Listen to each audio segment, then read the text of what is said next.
গল্পতরু চ্যানেলে আপনাদের সাথে আছি আমি রাজ। পড়ছি মানিক বন্দ্যোপাধ্যায়ের একটি গল্প, অতসী মামি। যে শোনে সেই বলে, হ্যাঁ, শোনবার মতো বটে। বিশেষ করে আমার মেজ মামা। তার মুখে কোনো কিছুর এমন উচ্ছ্বসিত প্রশংসা খুব কম শুনেছি। শুনে শুনে ভারী কৌতূহল হল। কি এমন বাঁশি বাজায় লোকটা যে সবাই এমনভাবে প্রশংসা করে? একদিন শুনতে গেলাম। মামার কাছ থেকে একটা পরিচয়পত্র সঙ্গে নিলাম। আমি থাকি বালিগঞ্জে, আর যার বাঁশি বাজার ওস্তাদের কথা বললাম তিনি থাকেন ভবানীপুর অঞ্চলে। মামার কাছে নাম শুনেছিলাম, যতীন। উপাধিটা শোনা হয়নি। আজ পরিচয়পত্রের উপরে পুরো নাম দেখলাম, যতীন্দ্রনাথ রায়। বাড়িটা খুঁজে বার করে আমার তো চক্ষু স্থির। মামার কাছে যতীনবাবুর এবং তার বাঁশি বাজানোর যেরকম উচ্ছ্বসিত প্রশংসা শুনেছিলাম, তাতে মনে হয়েছিল লোকটা নিশ্চয়ই একজন কেষ্ট-বিষ্ট গোছের কেউ হবেন। আর কেষ্ট-বিষ্ট গোছের একজন লোক যে বৈকুণ্ঠ বা মথুরার রাজপ্রাসাদ না হোক, অন্তত বেশ বড় আর ভদ্র চেহারা একটা বাড়িতে বাস করেন, এও তো শতসিদ্ধ কথা। কিন্তু বাড়িটা যে গলিতে, সেটার কথা না হয় ছেড়েই দিলাম। এ যে ইট বার করা তিনকালের বুড়োর মতো নড়বড় একটা ইটের খাঁচা, সামনেরটার চেহারা যদি এরকম, ভেতরটা না জানি কিরকম হবে। উয়ে ধরা দরজার কড়া নাড়লাম। একটু পরেই দরজা খুলে যে লোকটি সামনে এসে দাঁড়ালেন, তাকে দেখেই মনে হল ছাইগাদা নাড়তেই যেন একটা টকটকে আগুন বার হয়ে পড়ল। খুব রোগা, গায়ের রঙও অনেকটা ফ্যাকাশে হয়ে গেছে। তবুও একদিন চেহারাখানা কিরকম ছিল অনুমান করা শক্ত নয়। এখনো যা আছে অপূর্ব। বছর ৩০ বয়স, কি কিছু কম। মলিন হয়ে আসা গায়ের রং অপূর্ব, শরীরের গড়ন অপূর্ব, মুখের চেহারা অপূর্ব, আর সব মিলিয়ে যে রূপ, তাও অপূর্ব। সবচেয়ে অপূর্ব চোখ দুটি। চোখে চোখে চাইলে যেন নেশা লেগে যায়। পুরুষেরও তাহলে সৌন্দর্য থাকে? ইট বার করা নোনা ধরা দেয়াল আর উয়ে ধরা দরজা, তার মাঝখানে লোকটিকে দেখে আমার মনে হল ভারী সুন্দর একটা ছবিকে কে যেন অতি বিশ্রী একটা ফ্রেমে বাঁধিয়েছে। বলেন, আমি ছাড়া তো বাড়িতে কেউ নেই, সুতরাং আমাকেই চান। কিন্তু কি চান? আমার মুগ্ধ চিত্তে কে যেন একটা ঘা দিল। কি বিশ্রী গলার স্বর, কর্কশ। কথাগুলি মোলায়েম, কিন্তু লোকটির গলার স্বর শুনে মনে হল যেন আমায় গালাগালি দিচ্ছেন। ভাবলাম, নির্দোষ সৃষ্টি বিধাতার কুষ্ঠিতে লেখে না। এমন চেহারার ওই গলা, সৃষ্টিকর্তা যত বড় কারিগর হন, কোথায় কি যে মানায় সে জ্ঞানটা তাঁর একদম নেই। বললাম, আপনার নাম তো যতীন্দ্রনাথ রায়, আমি হরেনবাবুর ভাগ্নে। পরিচয়পত্রখানা বাড়িয়ে দিলাম। এক নিঃশ্বাসে পড়ে বললেন, ইস, আবার পরিচয়পত্র কেন হে? হরেন যদি তোমার মামা, আমিও তোমার মামা। হরেন যে আমায় দাদা বলে ডাকে। এসো এসো, ভেতরে এসো। আমি ভেতরে ঢুকতে তিনি দরজা বন্ধ করলেন। সদর দরজা থেকে দুধারের দেয়ালে গা ঠেকিয়ে হাত পাচে কেশে একটা হাত তিনেক চড়া বারান্দায় পড়ে ডান দিকে বাঁকতে হল। বাঁ দিকে বাঁকবার জো নেই, কারণ দেখা গেল সেদিকটা প্রাচীর দিয়ে বন্ধ করা। ছোট একটু উঠান, বেশ পরিষ্কার। প্রত্যেক উঠানের 4টি করে পাশ থাকে। এটারও তাই আছে দেখলাম। দুপাশে দুখানা ঘর, এ বাড়িরই অঙ্গ। একটা দিক প্রাচীর দিয়ে বন্ধ করা, অপর দিকে অন্য এক বাড়ির একটা ঘরের পেছন দিক। জানলা দরজার চিহ্ন মাত্র নেই, প্রাচীরেই সামিল। আমার নবলব্ধ মামা ডাকলেন, অতসী, আমার এক ভাগ্নে এসেছে, এ ঘরে মাদুর বিছিয়ে দিয়ে যাও, ও ঘরটা বড় অন্ধকার। এ ঘর মানে আমরা যে ঘরের সামনে দাঁড়িয়েছিলাম, ও ঘর মানে ওদিকটার ঘরটা। সেই ঘর থেকে বেরিয়ে এলেন এক তরুণী, মস্ত ঘুমটায় মুখ ঢেকে। যতীন মামা বললেন, এ কি, ঘোমটা কেন? আরে এ যে ভাগ্নে।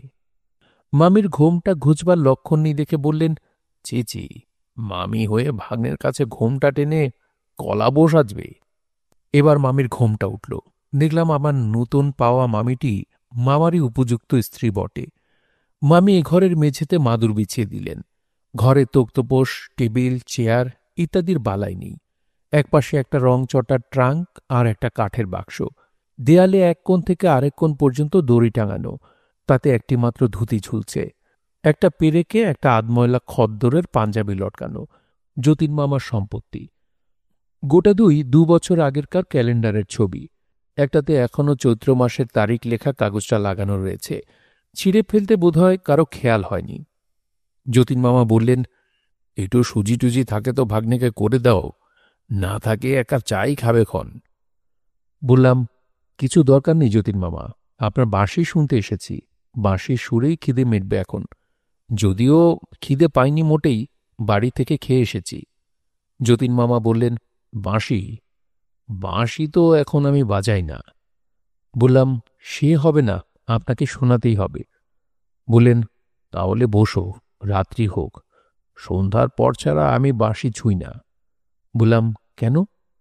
যতীন মামা মাথা নেড়ে বললেন, কেন জানি না ভাগ্নে, দিনের বেলা বাঁশি বাজাতে পারি না, আজ পর্যন্ত কোনো দিন বাজাইনি। হ্যাঁ গা অতসী, বাজিয়েছি। অতসী মামি মৃদু হেসে বললেন, না।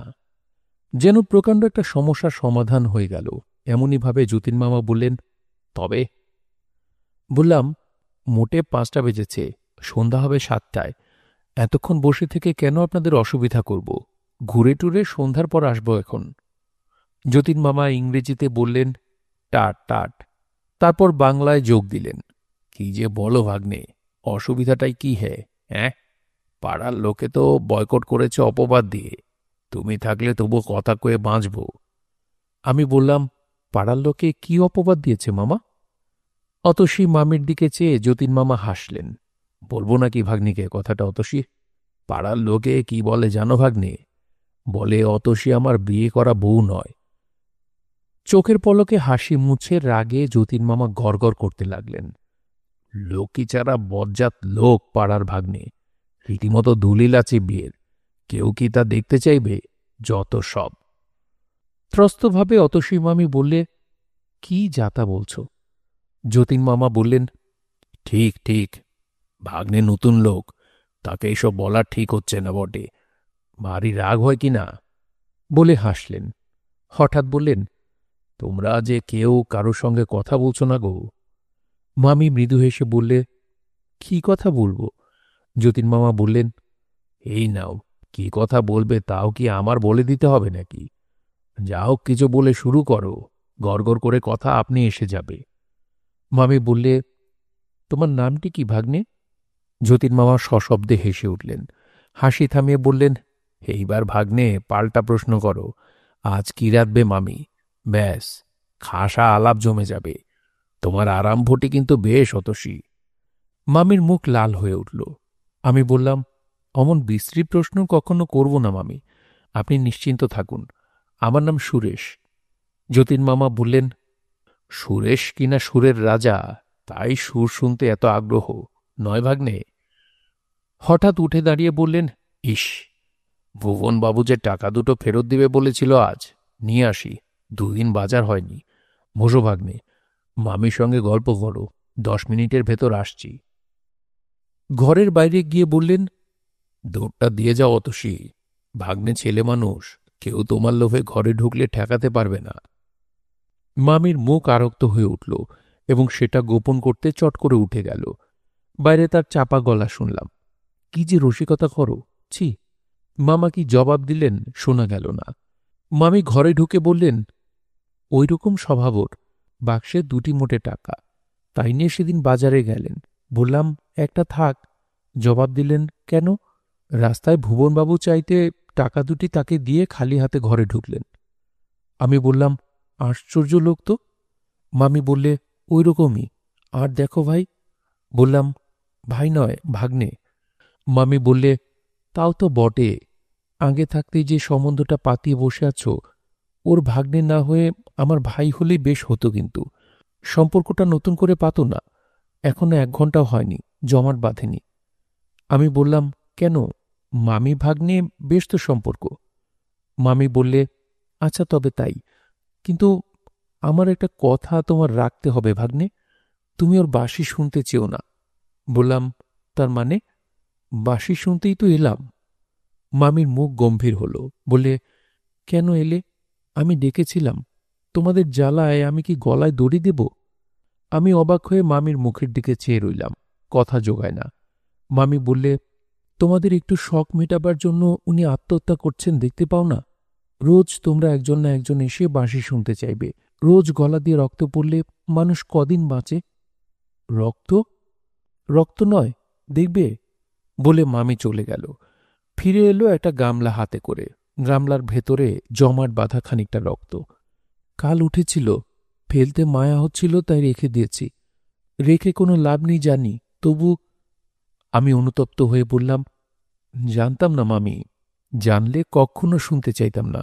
ইস, এজন্যই মামার শরীর এত খারাপ। মামি বললে, কিছু মনে করো না ভাগ্নে, অন্য কারোর সঙ্গে তো কথা কই না, তাই তোমাকেই গায়ের ঝাল মিটিয়ে বলে নিলাম।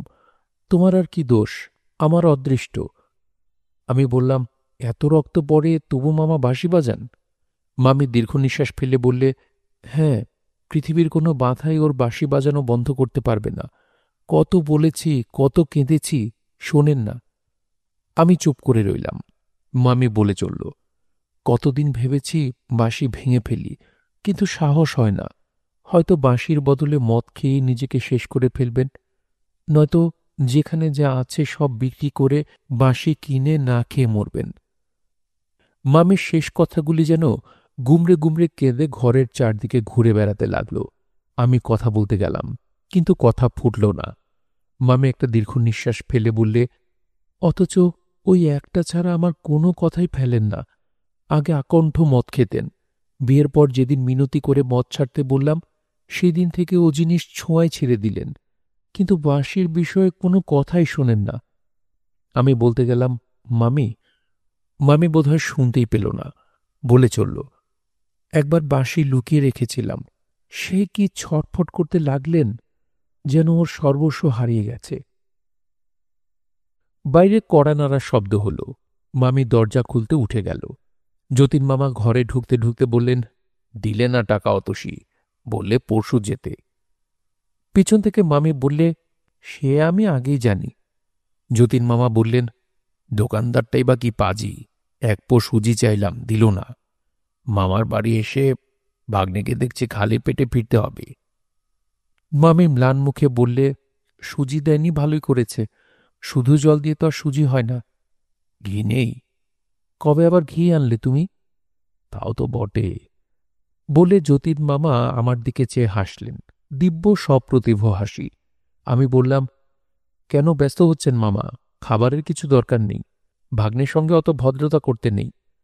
মামি বললে, বসো তোমরা, আমি আসছি, বলে ঘর থেকে বেরিয়ে গেল। মামা হেঁকে বললে, কোথায় গো?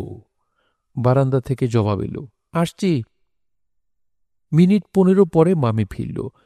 দুহাতে দুখানা রেকাবিতে গোটা 4 করে রসগোল্লা আর গোটা 2 সন্দেশ।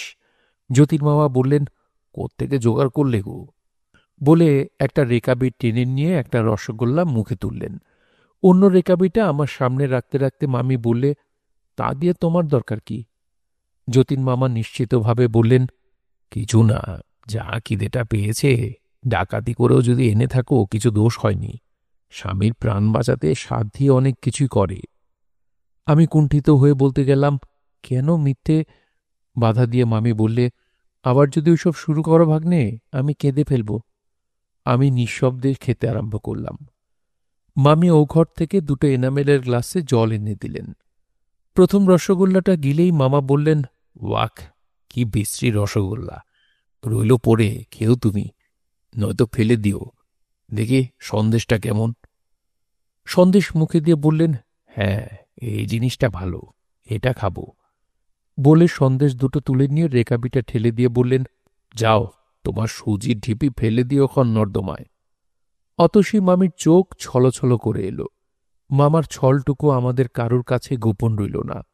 কেন যে এমন খাসা রসগোল্লাও মামার কাছে সুজির ঢিপি হয়ে গেল, বুঝে আমার চোখে প্রায় জল আসবার উপক্রম হল। মাথা নিচু করে রেকাবিটা শেষ করলাম। মাঝখানে একবার চোখ তুলতেই নজরে পড়ল, মামি মামার রেকাবিটা দরজার ওপরে তাকে তুলে রাখছে। সন্ধ্যার অন্ধকার ঘনিয়ে এলে মামি ঘরে ঘরে প্রদীপ দেখালো, ধুনো দিল। আমাদের ঘরে একটা প্রদীপ জ্বালিয়ে দিয়ে মামি চুপ করে দাঁড়িয়ে কি যেন ভাবতে লাগল। যতীন মামা হেসে বললেন, আরে লজ্জা কিসের, নিত্যকার অভ্যাস, বাদ পড়লে রাতে ঘুম হবে না, ভাগ্নের কাছে লজ্জা করতে নেই। আমি বললাম, আমি না হয়। মামি বললে, বসো, উঠতে হবে না, অত লজ্জা নেই আমার। বলে গলায় আঁচল দিয়ে মামার পায়ের কাছে মাটিতে মাথা ঠেকিয়ে প্রণাম করল। লজ্জায়, সুখে, তৃপ্তিতে আরক্ত মুখখানি নিয়ে অতসী মামি যখন উঠে দাঁড়ালো, আমি বললাম, নাড়াও মামি, একটা প্রণাম করে নি। মামি বললে, না না, ছিচি। বললাম, ছিচি নয় মামি, আমার নিত্যকার অভ্যাস না হতে পারে, কিন্তু তোমায় প্রণাম না করে যদি আজ বাড়ি ফিরি, রাত্রে আমার ঘুম হবে না ঠিক। বলে মামির পায়ে হাত দিয়ে প্রণাম করলাম। যতীন মামা হো হো করে হেসে উঠলেন। মামি বললে, দেখো তো ভাগ্নের কাণ্ড। যতীন মামা বললেন, ভক্তি হয়েছে গো, সকাল সন্ধ্যা স্বামীকে প্রণাম করো জেনে শ্রদ্ধাও হয়েছে ভাগ্নের। কি যে বলো। বলে মামি পলায়ন করল। বারান্দা থেকে বলে গেল, আমি রান্না করতে গেলাম। যতীন মামা বললেন, এইবার বাঁশি শোনো। আমি বললাম, থাকে, কাজ নেই মামা, শেষে আবার রক্ত পড়তে আরম্ভ করবে। যতীন মামা বললেন, তুমিও শেষে ঘ্যান ঘ্যান প্যান প্যান আরম্ভ করলে ভাগ্নে, রক্ত পড়বে তো হয়েছে কি, তুমি শুনলেও আমি বাজাবো, না শুনলেও বাজাবো। খুশি হয় রান্নাঘরে মামির কাছে বসে কানে আঙুল দিয়ে থাকো গে। কাঠের বাক্সটা খুলে বাঁশির কাঠের কেসটা বার করলেন। বললেন, বারান্দায় চলো, ঘরে বড় শব্দ হয়। নিজেই বারান্দায় মাদুরটা তুলে এনে বিছিয়ে নিলেন। দেয়ালে ঠেস দিয়ে বসে বাঁশিটা মুখে তুললেন। হঠাৎ আমার মনে হল, আমার ভেতরে যেন একটা উন্মাদ, একটা ক্ষেপা উদাসীন ঘুমিয়েছিল, আজ বাঁশির সুরের নাড়া পেয়ে জেগে উঠল। বাঁশির সুর এসে লাগে কানে, কিন্তু আমার মনে হয় বুকের তলেও যেন সাড়া পৌঁছেছে। অতি তীব্র বেদনার মধুরতম আত্মপ্রকাশ কেবল বুকের মাঝে গিয়ে পৌঁছায়নি, বাইরের এই ঘর দোরকেও যেন স্পর্শ দিয়ে জীবন্ত করে তুলেছে। আর আকাশকে বাতাসকে মৃদুভাবে স্পর্শ করতে করতে যেন দূরে, বহু দূরে, যেখানে গোটা কয়েক তারা ফুটে উঠেছে দেখতে পাচ্ছি, সেইখানে স্বপ্নের মায়ার মধ্যে লয় পাচ্ছে। অন্তরে ব্যথা বোধ করে আনন্দ পাবার যতগুলি অনুভূতি আছে, বাঁশি সুর যেন তাদের সঙ্গে কোলাকুলি আরম্ভ করেছে। বাঁশি শুনেছি ঢের, বিশ্বাস হয়নি এই বাঁশি বাজিয়ে একজন একদিন এক কিশোরীর কুল, মান, লজ্জা, ভয় সব ভুলিয়ে দিয়েছিল, যমুনাকে উজানে বইয়েছিল। আজ মনে হল, আমার যতীন মামার বাঁশিতে সমগ্র প্রাণ যদি আচমকা জেগে ওঠে, নিরর্থক এমন ব্যাকুল হয়ে ওঠে, তবে সেই বিশ্ববাসীর বাদকের পক্ষে ওই দুটি কাজ আর এমন কি কঠিন।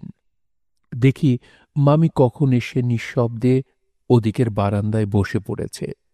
খুব সম্ভব ওই ঘরটাই রান্নাঘর, কিংবা রান্নাঘরে যাবার পথ ওই ঘরের ভেতর দিয়ে। যতীন মামার দিকে চেয়ে দেখলাম, খুব সম্ভব সংজ্ঞা নেই, এ যেন সুরের আত্মভোলা সাধক, সমাধি পেয়ে পেয়ে গেছে। কতক্ষণ বাঁশি চলেছিল ঠিক মনে নেই, বোধহয় ঘণ্টা দেড়েক হবে।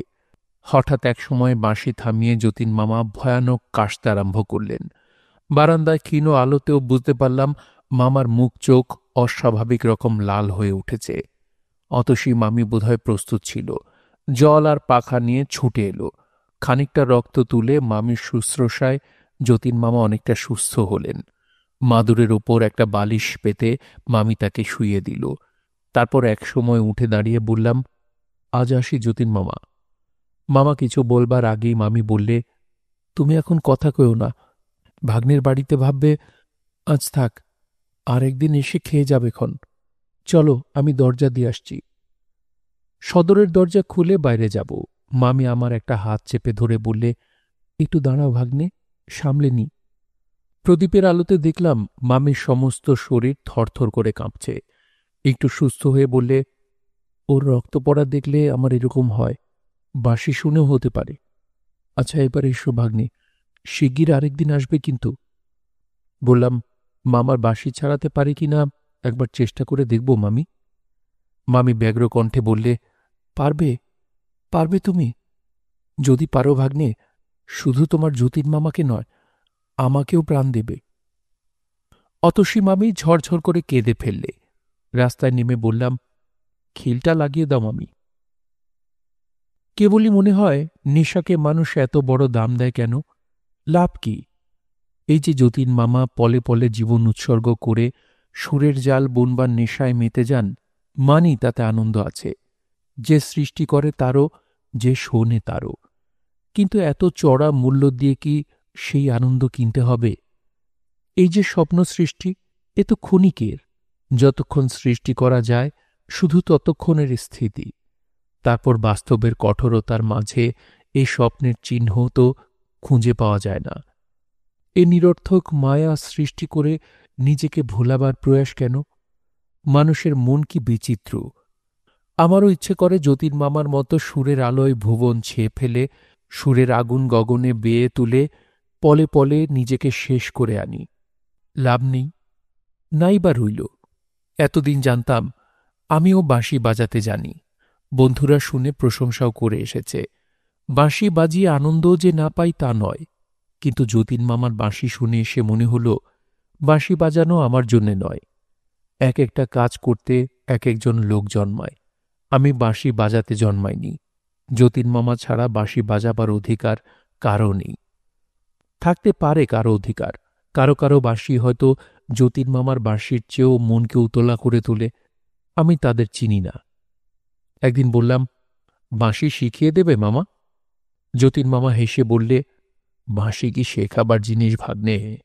ও শিখতে হয়। তা ঠিক, আর শিখতেও হয় মন দিয়ে, প্রাণ দিয়ে, সমগ্র সত্তা দিয়ে। নইলে আমার বাঁশি শেখার মতোই সে শিক্ষা ব্যর্থ হয়ে যায়।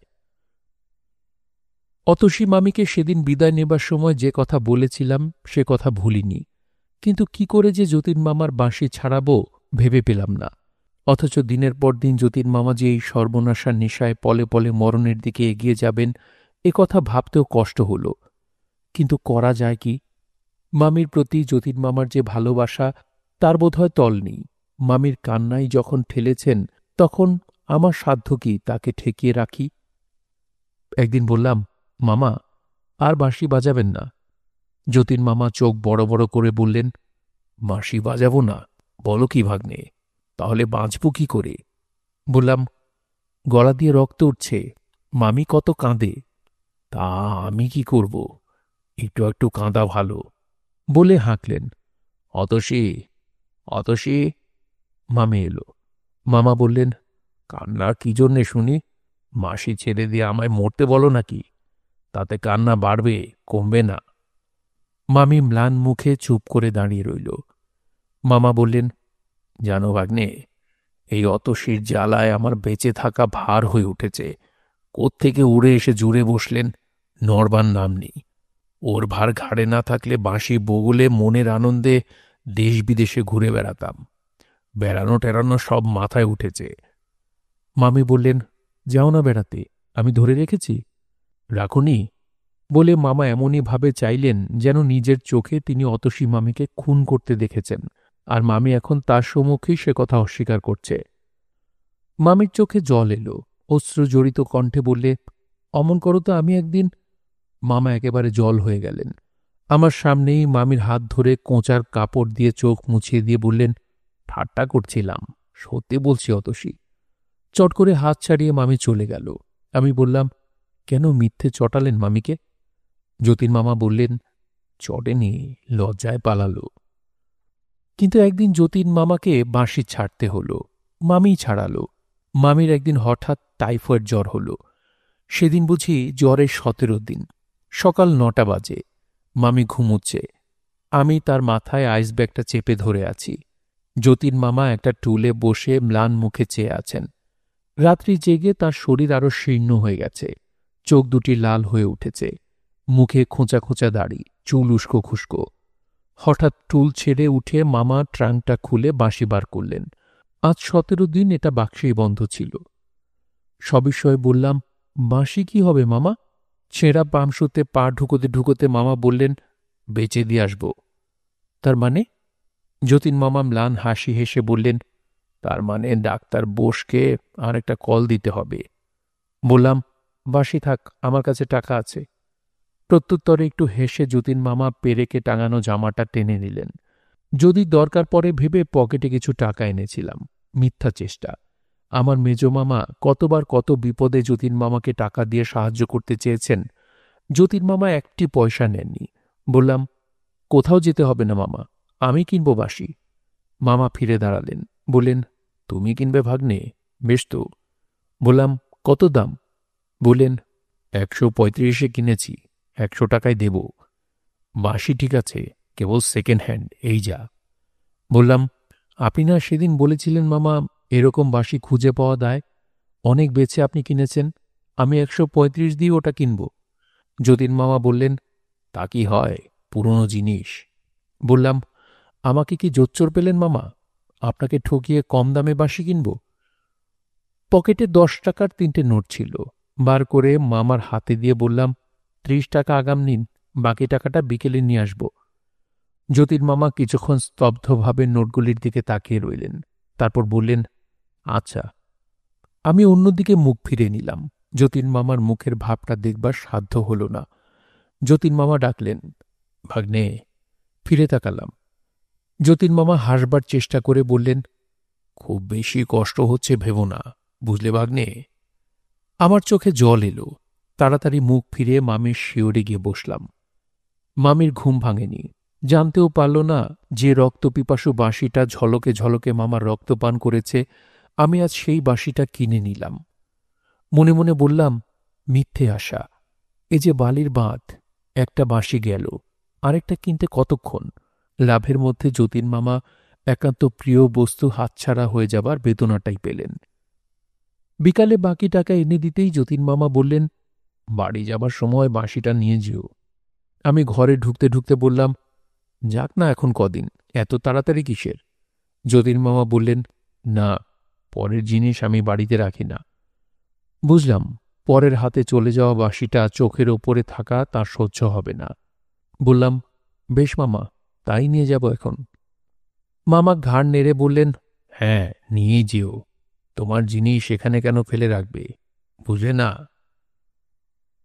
19 দিনের দিন মামির অবস্থা সংকটজনক হয়ে উঠল।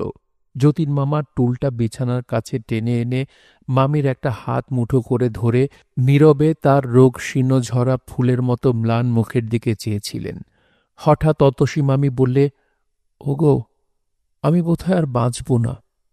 যতীন মামা বললেন, তা কি হয় অতসী, তোমার বাঁচতে হবেই, তুমি না বাঁচলে আমিও বাঁচব না। মামি বললে, বালাই, বাঁচবে বই কি। দেখো, আমি যদি নাই বাঁচি, আমার একটা কথা রাখবে? যতীন মামা নত হয়ে বললেন, রাখব, বলো। বাঁশি বাজানো ছেড়ে দিও, তিল তিল করে তোমার শরীর ক্ষয় হচ্ছে দেখে ওপারে গিয়েও আমার শান্তি থাকবে না, রাখবে আমার কথা? মামা বললেন, তাই হবে অতসী, তুমি ভালো হয়ে ওঠো, আমি আর বাঁশি ছোব না। মামির শীর্ণ ঠোঁটে সুখের হাসি ফুটে উঠল। মামার একটা হাত বুকের ওপর টেনে শ্রান্তভাবে মামি চোখ বুজল। আমি বুঝলাম, যতীন মামা আজ তার রোগ শয্যাগতা অতসীর জন্য কত বড় একটা ত্যাগ করলে। অতি মৃদুস্বরে উচ্চারিত ওই কটি কথা, তুমি ভালো হয়ে ওঠো, আমি আর বাঁশি ছোব না। অন্যে না বুঝুক, আমি তো যতীন মামাকে চিনি, আমি জানি, অতসী মামিও জানে, ওই কথা কটির পেছনে কতখানি জোর আছে।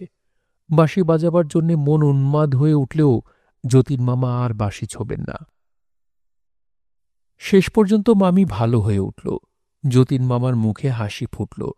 মামি যেদিন পথ্য পেল সেদিন হেসে মামা বললেন, কি গো, বাঁচবে না বলে? অমনি মুখের কথা কি না, যা চাঁড়াল খুড়োর কাছ থেকে তোমায় ছিনিয়ে এনেছি, জম বেটা তো ভালো মানুষ। আমি বললাম, চাঁড়াল খুড়ো আবার কি মামা? মামা বললেন, তুমি জানো না বুঝি, সে এক দ্বিতীয় মহাভারত। মামি বললে, গুরু নিন্দা করো না। মামা বললেন, গুরু নিন্দা কি, গুরুতর নিন্দা করব। ভাগ্নেকে দেখাও না অতসী তোমার পিঠের দাগটা। মামি বাধা দেয়া সত্ত্বেও মামা ইতিহাসটা শুনিয়ে দিলেন। নিজের খুড়ো নয়, বাপের পিস্তুত ভাই। মা বাবাকে হারিয়ে 17 বছর বয়স পর্যন্ত ওই খুড়োর কাছেই অতসী মামি ছিল। অত বড় মেয়ে, তাকে কিলচর লাগাতে খুড়োটির বাঁধত না, আনুষঙ্গিক অন্য সব তো ছিলই। খুড়োর মেজাজের একটি অক্ষয় চিহ্ন আজ পর্যন্ত মামির পিঠে আছে। পাশের বাড়িতেই যতীন মামা বাঁশি বাজাতেন আর আকণ্ঠ মদ খেতেন। প্রায় খুড়োর গর্জন আর অনেক রাতে মামির চাপা কান্নার শব্দে তার নেশা ছুটে যেত। নিতান্ত চোটে একদিন মেয়েটাকে নিয়ে পলায়ন করলেন এবং বিয়ে করে ফেললেন। মামার ইতিহাস বলা শেষ হলে অতসী মামি ক্ষীণ হাসি হেসে বললে, তখন কি জানি মদ খায়, তাহলে কখনো আসতাম না। মামা বললেন, তখন কি জানি তুমি মাথার রতন হয়ে আঠার মতো লেপ্টে থাকবে, তাহলে কখনো উদ্ধার করতাম না। আর মদ না খেলে কি এক ভদ্রলোকের বাড়ি থেকে মেয়ে চুরি করার মতো বিশ্রী কাজটা করতে পারতাম গো? আমি ভেবেছিলাম বছরখানেক। মামি বললে, যাও চুপ করো, ভাগ্নের সামনে যাতা বকো না। মামা হেসে চুপ করলেন। মাস দুই পরের কথা। কলেজ থেকে শটান যতীন মামার ওখানে হাজির হলাম। দেখি জিনিসপত্র যা ছিল বাঁধাছাদা হয়ে পড়ে আছে। অবাক হয়ে প্রশ্ন করলাম, এসব কি মামা? যতীন মামা সংক্ষেপে বললেন, দেশে যাচ্ছি। দেশে? দেশ আবার আপনার কোথায়? যতীন মামা বললে, আমার কি একটা দেশও নেই ভাগ্নে? 500 টাকা আয়ের জমিদারি আছে দেশে, খবর রাখো। অতসী মামি বললেন, হয়তো জন্মের মতোই তোমাদের ছেড়ে চললাম ভাগ্নে, আমার অসুখের জন্যেই এটা হল। বললাম, তোমার অসুখের জন্যে? তার মানে? মামা বললেন, তার মানে বাড়িটা বিক্রি করে দিয়েছি। যিনি কিনেছেন পাশের বাড়িতেই থাকেন, মাঝখানের প্রাচীরটা ভেঙে দুটো বাড়ি এক করে নিতে ব্যস্ত হয়ে পড়েছেন। আমি ক্ষুব্ধ কণ্ঠে বললাম, এত কাণ্ড করলে মামা, আমাকে একবার জানালে না পর্যন্ত? কবে যাওয়া ঠিক হলো? বাঁধা বিছানা আর তালাবন্ধ বাক্সের দিকে আঙুল বাড়িয়ে মামা বললেন, আজ রাত্রে ঢাকা মেলে রওনা হব। আমরা বাঙাল হে ভাগ্নে, জানো না বুঝি? বলে মামা হাসলেন। অবাক মানুষ, এমন অবস্থায় হাসিও আসে। গম্ভীরভাবে উঠে দাঁড়িয়ে বললাম, আচ্ছা আসি যতীন মামা, আসি মামি। বলে দরজার দিকে অগ্রসর হলাম। অতসী মামি উঠে এসে আমার হাতটা চেপে ধরে বললে, লক্ষ্মী ভাগ্নে, রাগ করো না। আগে থাকতে তোমায় খবর দিয়ে লাভ তো কিছু ছিল না, কেবল মনে ব্যথা পেতে। যে ভাগ্নে তুমি, কত কি হাঙ্গামা বাঁধিয়ে তুলতে, ঠিক আছে কিছু? আমি ফিরে গিয়ে বাঁধা বিছানাটার উপর বসে বললাম, আজ যদি না আসতাম একটা খবরও তো পেতাম না। কাল এসে দেখতাম বাড়িঘর খাঁ করছে। যতীন মামা বললেন, আরে রাম, তোমায় না বলে কি যেতে পারি? দুপুরবেলা সেনের ডাক্তারখানা থেকে ফোন করে দিয়েছিলাম তোমাদের বাড়িতে, কলেজ থেকে বাড়ি ফিরলেই খবর পেতে। বাড়ি আর গেলাম না। শিয়ালদা স্টেশনে মামা মামিকে উঠিয়ে দিতে গেলাম।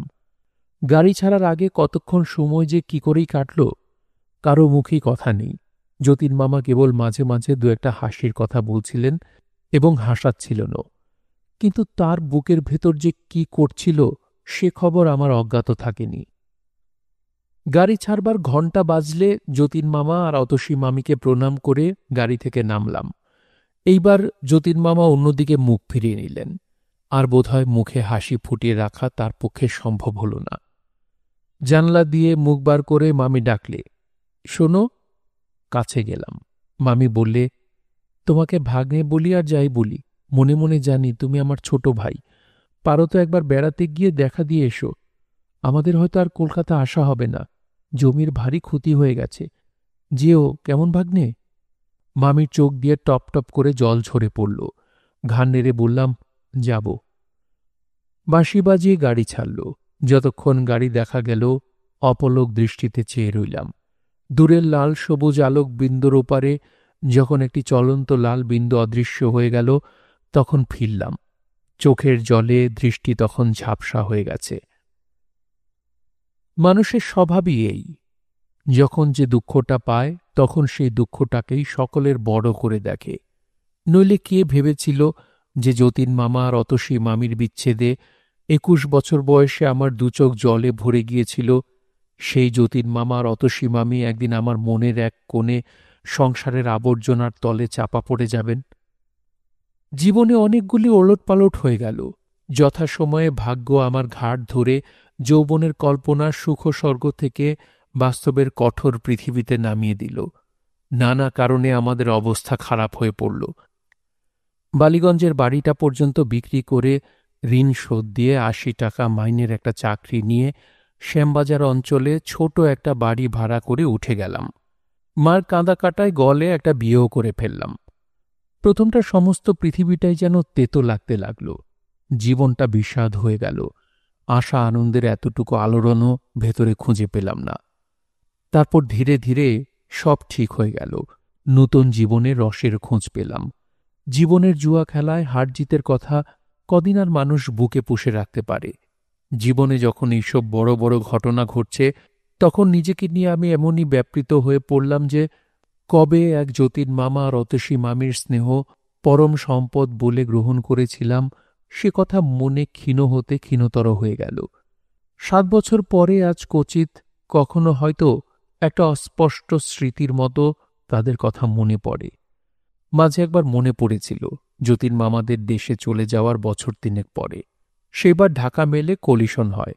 মৃতদের নামের মাঝে যতীন্দ্রনাথ রায় নামটা দেখে যে খুব একটা ঘা লেগেছিল, সে কথা আজও মনে আছে। ভেবেছিলাম একবার গিয়ে দেখে আসব, কিন্তু হয়নি। সেদিন আপিস থেকে ফিরে দেখি আমার স্ত্রীর কঠিন অসুখ। মনে পড়ে যতীন মামার দেশের ঠিকানায় একটা পত্র লিখে দিয়ে এই ভেবে মনকে সান্ত্বনা দিয়েছিলাম, ও নিশ্চয়ই আমার যতীন মামা নয়। পৃথিবীতে যতীন্দ্রনাথ রায়ের অভাব তো নেই। সে চিঠির কোনো জবাব আসেনি। স্ত্রীর অসুখের হিড়িকে কথাটাও আমার মন থেকে মুছে গিয়েছিল। তারপর গড়িয়ে গড়িয়ে আরও 4টে বছর কেটে গেল। আমার ছোট বোন বীণার বিয়ে হয়েছিল ঢাকায়। পুজোর সময় বীণাকে তারা পাঠালে না। অগ্রহায়ণ মাসে বীণাকে আনতে ঢাকা গেলাম, কিন্তু আনা হল না। গিয়ে দেখি বীণার শাশুড়ির খুব অসুখ। আমি যাবার আগের দিন হু হু করে জ্বর এসেছে। ডাক্তার আশঙ্কা করছেন নিউমোনিয়া। ছুটি ছিল না। ক্ষুণ্ণ হয়ে একাই ফিরলাম। গোয়ালন্দে স্টিমার থেকে নেমে ট্রেনের একটা ইন্টারে ভিড় কম দেখে উঠে পড়লাম। 2টি মাত্র ভদ্রলোক, এক কোণে র্যাপার বুড়ি দেয়া একটি স্ত্রীলোক, খুব সম্ভবত একজনের স্ত্রী। জিনিসপত্রের একান্ত অভাব। খুশি হয়ে একটা বেঞ্চিতে কম্বলের ওপর চাদর বিছিয়ে বিছানা করলাম। বালিশ ঠেসান দিয়ে আরাম করে বসে 2 পা কম্বল দিয়ে ঢেকে একটা ইংরেজি মাসিক পত্রিকা বার করে ওপেনহেমের ডিটেকটিভ গল্পে মনোসংযোগ করলাম। যথাসময় গাড়ি ছাড়ল এবং পরের স্টেশনে থামল, আবার চলল। এটা ঢাকা মেল বটে, কিন্তু পোড়াদ পর্যন্ত প্রত্যেক স্টেশনে থেমে থেমে প্যাসেঞ্জার হিসেবেই চলে। পোড়াদর পর ছোটখাটো স্টেশনগুলি বাদ দেয় এবং গতিও কিছু বাড়ায়। গোয়ালন্দের পর গোটা 3 স্টেশন পার হয়ে একটা স্টেশনে গাড়ি দাঁড়াতে ভদ্রলোক 2টি জিনিসপত্র নিয়ে নেমে গেলেন। স্ত্রীলোকটি কিন্তু তেমনইভাবে বসে রইলেন। ব্যাপার কি? একে ফেলেই দেখছি সব নেমে গেলেন। এমন অন্যমনস্ক তো কখনো দেখিনি। ছোটখাটো জিনিসই মানুষের ভুল হয়। একটা আস্ত মানুষ, তাও আবার একজনের অর্ধাঙ্গ, তাকে আবার কেউ ভুল করে ফেলে যায় নাকি? জানলা দিয়ে তাকিয়ে দেখলাম পেছনে দৃকপাল মাত্র না করে তারা স্টেশনের গেট পার হচ্ছেন। হয়তো ভেবেছেন চিরদিনের মতো আজও স্ত্রীটি তার পিছু পিছু চলেছে। চেঁচিয়ে ডাকলাম, মশাই, মশাই শুনছেন? গেটের ওপারে ভদ্রলোক 2টি অদৃশ্য হয়ে গেলেন। বাঁশি বাজিয়ে গাড়িও ছাড়ল। অগত্যা নিজের জায়গায় বসে পড়ে ভাবলাম, তবে কি ইনি একাই চলেছেন নাকি? বাঙালির মেয়ে নিশ্চয়ই। র্যাপার দিয়ে নিজেকে ঢাকবার কায়দা দেখেই সেটা বোঝা যায়। বাঙালির মেয়ে এই রাত্রির বেলা নিঃসঙ্গ যাচ্ছে, তাও আবার পুরুষদের গাড়িতে। একটু ভেবে বললাম, দেখুন, শুনছেন?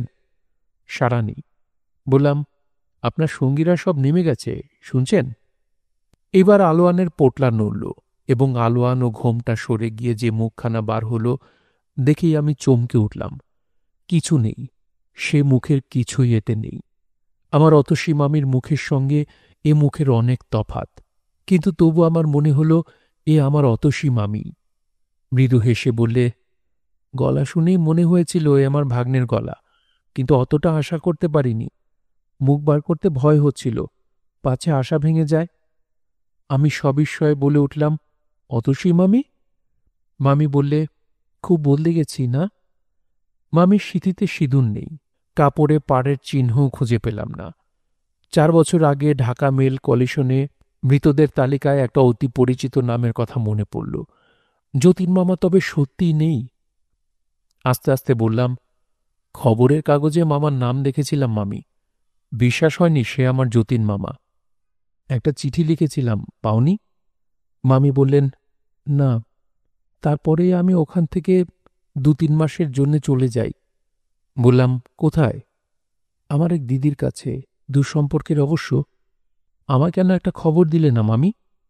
মামি চুপ করে রইল। ভাগ্নের কথা বুঝি মনে ছিল না? মামি বললে, তা নয়, কিন্তু খবর দেওয়ার কি হতো?